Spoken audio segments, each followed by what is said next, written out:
Party की तरफ से, उत्तर प्रदेश सरकार की तरफ से और मोदी जी की तरफ से आप सभी को दशहरे की ढेर सारी शुभकामनाएं देते हुए अपनी बात को देता हूं विराम। बोले जय जय श्री राम।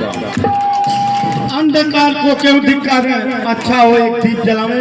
ऐसे तेजस्वी हमारे विजय राजभर जी। अयोध्या नाम का शहर है, वहाँ के राजा दशरथ उनके दो लड़के जिनको की बागी आवारा समझ करके माँ बाप ने अपने घर से निकाल दिया। वो घूमते घूमते पंचवटी में आकर के डेरा डाल दिए। उनके साथ में सेना के समेत खरदूषण को मार डाला। फिर बहन शोभरेखा रोती बिलखती हुई मेरे पास में आई और क्रोध करके कहने लगी कि भाई रावण, तुम्हारे पुरुषार्थ को धिक्कार है।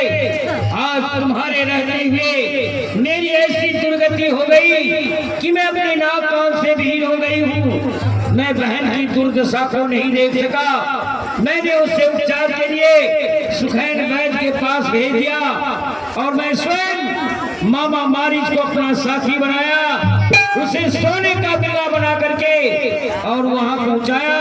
और मैं स्वयं साधु का वेश बना करके सोनी कुटिया से सीता का हरण करके अपनी लंका में ले आया। कुछ दिनों के पश्चात एक हनुमान नाम का बंदर आया जिसने अशोक बाग को उजाड़ दिया, जम्मू माली को मार दिया, अक्षय कुमार को मार दिया और लंका में आग लगा करके और पुनः अपने स्वामी के पास चला गया। उसका स्वामी बंदर भालुओं की सेना इकट्ठा करके समुद्र में पुल बांध के और लंका के ऊपर में चढ़ाई कर दिया।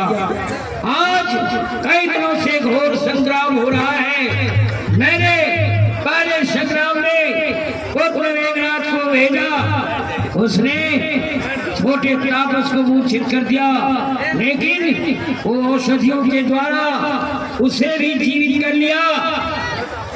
फिर मैंने भाई कुंभकर्ण को युद्ध करने के लिए भेजा। कुंभकर्ण भी युद्ध में गया, लेकिन वो भी उन तपस्वियों के हाथों से मारा गया।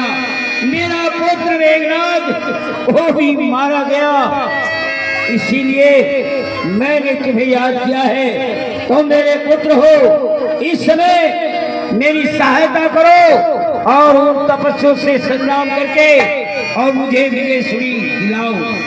पिताश्री, इतना कुछ हो गया तब आपने मुझे याद किया है। काश अगर पहले मुझे याद किया होता तो यह सब लंका में कभी भी नहीं होता।